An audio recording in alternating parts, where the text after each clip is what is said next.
This chapter is about an American woman named Miss Miller, who recorded her dreams, thoughts, poems, and fantasies as she traveled through Europe.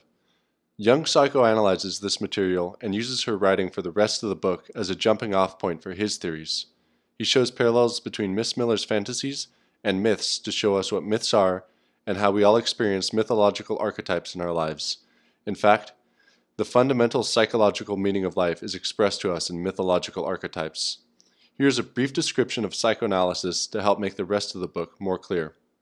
According to psychoanalytic theory, our actions are governed much more by our instincts and unconscious desires than by our conscious thoughts.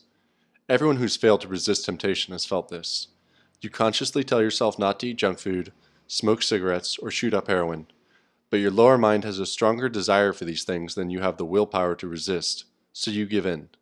Many times the desires your unconscious has are completely unknown to you and your conscious mind. The goal of psychoanalysis is to interpret these actions and fantasies to find the desires of your unconscious mind and bring them into the light of consciousness.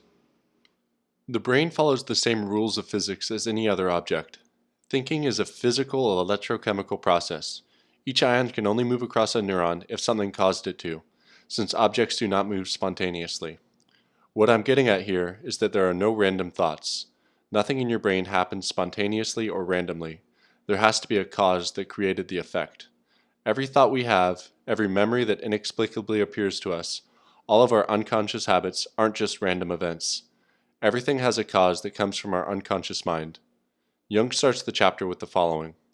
We know from much psychoanalytic experience that whenever one recounts his fantasies or his dreams, he deals not only with the most important and intimate of his problems, but with the most painful at that moment.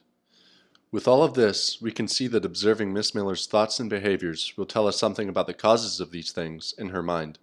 We can analyze these things to understand the unconscious desires of her psyche. We begin with the observation that Miss Miller makes on herself, that she's very suggestible and empathetic. She loves caviar, but when she hears a family member talk about how much they hate caviar, she'll feel herself hate it for a second too. She then tells of an empathetic episode she had while watching a play.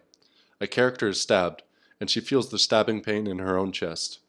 Jung states that the enjoyment of comedy, or of the dramatic plot ending happily, is produced by an unreserved identification of one's own complexes with the play. The enjoyment of tragedy lies in the thrilling yet satisfactory feeling that something which might occur to oneself is happening to another.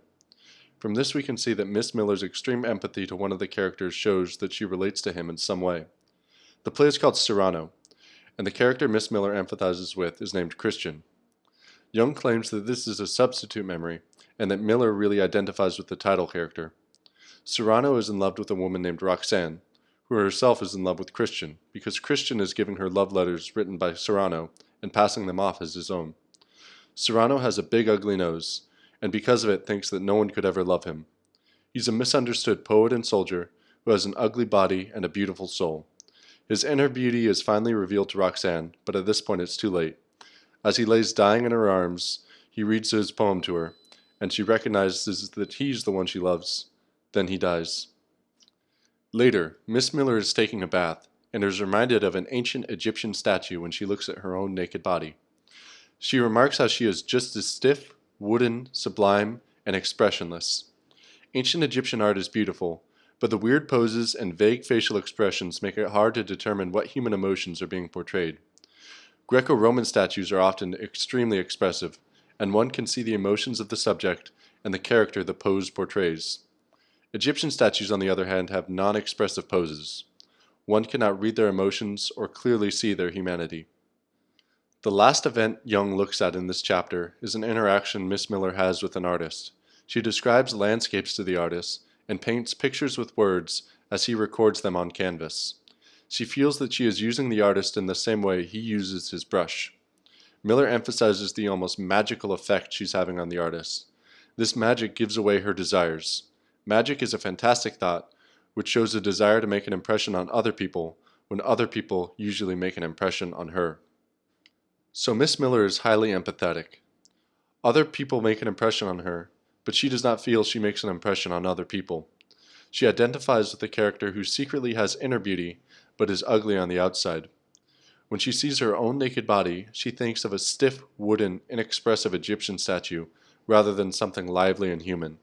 And finally, we see in her fantasy thoughts that she has a wish to control other people and make an impression on them. Miss Miller is writing about her love life. She feels alone and as if no one understands her. She sees herself as having a beautiful soul that can make art, but she does not make an impression on anyone, so they can't see it. She wishes that someone would see her and appreciate all that she is, but she feels like Serrano, a man who wasn't understood and whose love interest didn't see who he was until it was tragically too late. Thanks for listening. This was a very short chapter, but I hope you still found it valuable. The book gets much more interesting towards the end, I promise, so I hope you stick around to hear me talk about it.